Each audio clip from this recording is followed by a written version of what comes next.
విజయసాయిరెడ్డి చంద్రబాబుకు అమ్ముడుపోయాడు. జగన్మోహన్ రెడ్డి తన ప్రెస్ మీట్లో ఈ వ్యాఖ్య చేశాడు. విజయసాయిరెడ్డి పార్టీని వదిలిపెట్టిన తర్వాత చాలా కాలానికి విజయసాయిరెడ్డిని ఉద్దేశించి జగన్మోహన్ రెడ్డి చేసిన వ్యాఖ్య ఇది. అయితే నిజంగానే విజయసాయిరెడ్డి చంద్రబాబుకు అమ్ముడుపోయాడా అంటే దాని మీద కొద్దిగా మనం విశ్లేషించుకుంటే, విజయసాయిరెడ్డిని కేంద్రంలో ఉన్న బీజేపీకిను వైసీపీకి మధ్య మంచి సంబంధాలు ఏర్పడటానికి విజయసాయిరెడ్డిని అక్కడ లోక్సభలో ఒక ప్రతిపక్ష నాయకుడిగా చేసి, ఒక లోక్సభ పక్ష నాయకుడిగా చేసి ఆ సంబంధాలకు సంబంధించిన కార్యక్రమాలని, బాధ్యతల్ని జగన్మోహన్ రెడ్డి అప్పచెప్పాడు. అయితే అతను విజయవంతంగానే బీజేపీకిను వైసీపీకి మధ్య సంబంధాలను చక్కగానే నెరిపాడు. బీజేపీ కూడా ఈయన నెరిపినందువల్ల కాదు, జగన్మోహన్ రెడ్డి పద్ధతి, జగన్మోహన్ రెడ్డి ఎప్పుడు కూడా కాంగ్రెస్ పార్టీలోకి వెళ్ళలేడు గనక ఎప్పుడు కూడా తమతోనే ఉండే అవకాశం ఉంది. అందుకని వాళ్ళు కూడా జగన్మోహన్ రెడ్డితో చక్కటి సంబంధాలు నెరిపారు. జగన్మోహన్ రెడ్డి ప్రభుత్వానికి పూర్తి సహకారం చేశారు. రీసెంట్గా ప్రధానమంత్రి వచ్చి కూడా అమరావతి ఓపెనింగ్లో జగన్మోహన్ రెడ్డి గురించి ఒక మాట అనలేదు. ఎన్నికల సమయంలో కూడా వాళ్ళు జగన్మోహన్ రెడ్డిని తీవ్రంగా విమర్శించింది లేదు.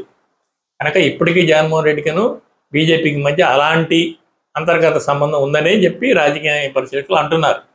అయితే విజయసాయిరెడ్డి జగన్మోహన్ రెడ్డికి దూరం అయ్యాడు. ఎలాగా? ఎప్పుడైతే తెలుగు వైసీపీ ఓడిపోయిందో రాజ్యసభ సభ్యుల మొత్తం నేను బీజేపీకి ఇచ్చేస్తాను, ఎలాగైనా సభ్యులు ఆయనకేం ఉపయోగపడరు కనుక నేను మీకు తీసుకొస్తానని చెప్పి బీజేపీకి హామీ ఇచ్చాడు. బీజేపీకి రాజ్యసభ సభ్యులు అవసరం ఉంది. ఎందుకంటే రాజ్యసభలో బలం లేదు, బిల్లు పాస్ అవ్వాలంటే రాజ్యసభలో బలం కావాలి. కనుక వాళ్ళు తల ఊపారు. సో కానీ ఇలా ఈ మొత్తం అన్ని బీజేపీ వైపు షిఫ్ట్ చేస్తున్నాడని చెప్పి జగన్మోహన్ రెడ్డికి తెలిసి విజయసాయిరెడ్డిని దూరం పెట్టాడు. అది కాకుండా ఒక 3 రాజ్యసభ సభ్యులు తమ సభ్యత్వాలను వదులుకొని వాటిని తెలుగుదేశం పార్టీకి అప్పగించడంలో కూడా విజయసాయిరెడ్డి పాత్ర ఉంది అని జగన్మోహన్ రెడ్డి భావించి అతను దూరంగా ఉంచాడు. పార్టీని సస్పెండ్ చేయలేదు, కానీ ఏ బాధ్యతలు ఇవ్వలేదు. బాధ్యత ఇచ్చినా కూడా ఆయనకి ఏ కార్యక్రమాలు అప్పచెప్పడం లేదు. సో విజయసాయిరెడ్డికి అర్థమైపోయింది తనని జగన్మోహన్ రెడ్డి ఎప్పుడు కూడా ఇక దగ్గర రానియడు అని. దాంతో తన రాజకీయ మనుగడ, ఇప్పుడు కాకినాడ పోర్టుకు సంబంధించి కానీ, తన ఆర్థిక సంబంధాల వ్యవహారంలో కానీ, రాజకీయ సంబంధమైన వ్యవహారాల్లో కానీ తనకు ఏదైనా భద్రత ఉన్నారంటే బీజేపీతో వెళ్ళటం మంచిది అనుకున్నాడు. సో బీజేపీ వాళ్ళతో మాట్లాడుకొని తన రాజ్యసభ సభ్యత్వానికి రాజీనామా చేశాడు. తిరిగి రాజ్యసభ సభ్యత్వం అతనికే అప్పగించి అతనికి బీజేపీ నాయకత్వం ఇద్దామని చెప్పి బీజేపీ అనుకున్నారు, బీజేపీ వాళ్ళు. కానీ చంద్రబాబు అడ్డుపడ్డాడు. ఎందుకంటే విజయసాయిరెడ్డిని ఆ స్థాయిలో బీజేపీలో కూర్చోబెడితే చికాకుగా ఉంటుంది కనుక అతనికి ఇవ్వడానికి వీల్లేదని చంద్రబాబు అడ్డుపడ్డాడు. చంద్రబాబు అడ్డుపడటంతో విజయసాయిరెడ్డికి ఒక విషయం బోధపడింది. కేవలం బీజేపీ వాళ్ళతో సంబంధం ఉండటం వల్ల నేను బీజేపీలో చేరలేను, ఇక్కడ చంద్రబాబు ఆశీస్సులు కూడా కావాలి. ఎందుకంటే చంద్రబాబు మీద ఆధారపడి అక్కడ బీజేపీ ప్రభుత్వం ఉంది కనుక వాళ్ళిద్దరికి మంచి సంబంధాలు ఉన్నాయి కనుక నేను చంద్రబాబు ఆశీస్సులు కూడా తీసుకోవాలని చెప్పి చంద్రబాబుతో మంచి సంబంధాలు నేర్పడం స్టార్ట్ చేశాడు. దాని సంకేతమే ఈ లిక్కర్ స్కామ్కు సంబంధించి వాళ్ళకి ఆధారాలు దొరక్క ఇబ్బంది పడుతున్న సమయంలో ఈయన వెళ్ళి ఇదిగో లిక్కర్ స్కామ్ ఈ విధంగా జరిగింది అని వాళ్ళకి విశదీకరించాడు. అంటే మా ఇంట్లోనే సమావేశాలు జరిగినాయి, దాంట్లో మిథున్ రెడ్డి, రాజకేశిరెడ్డి, ఈ ధనంజయ రెడ్డి, కృష్ణమోహన్ రెడ్డి వీళ్ళంతా తరచూ సమావేశం అవుతూ దానికి ఒక రూపకల్పన చేశారు కనుక మీరు వీళ్ళందరిలో ఎవరినన్నా పట్టుకుంటే దానికి సంబంధించిన క్లూ దొరకవచ్చు అని చెప్పి విజయసాయిరెడ్డి టోటల్గా సిఐడికి తన కాకినాడ పోర్టు వ్యవహారంలో వచ్చిన నోటీసులకు వెళ్ళినప్పుడు చెప్పాడు. బయటకు వచ్చి కూడా అదే విషయం చెప్పాడు. సో దొరికింది కదా మనకి ఈ విషయాలని చెప్పేసి వీళ్ళంతా ఈ వ్యక్తులందరి మీద దాడి చేయడం స్టార్ట్ చేశారు, కానీ వీళ్ళకి ఏ ఆధారాలు సరిగా దొరకలేదు.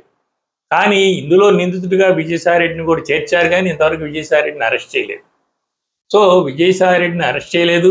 విజయసాయిరెడ్డి ఎవరి పేర్లు అయితే చెప్పాడో ఆ రోజు బయటకు వచ్చి ప్రెస్ మీట్లో వాళ్ళని మాత్రం అరెస్ట్ చేసి వాళ్ళ దగ్గర నుంచి ఏదో రాబట్టాలని చూస్తున్నారు.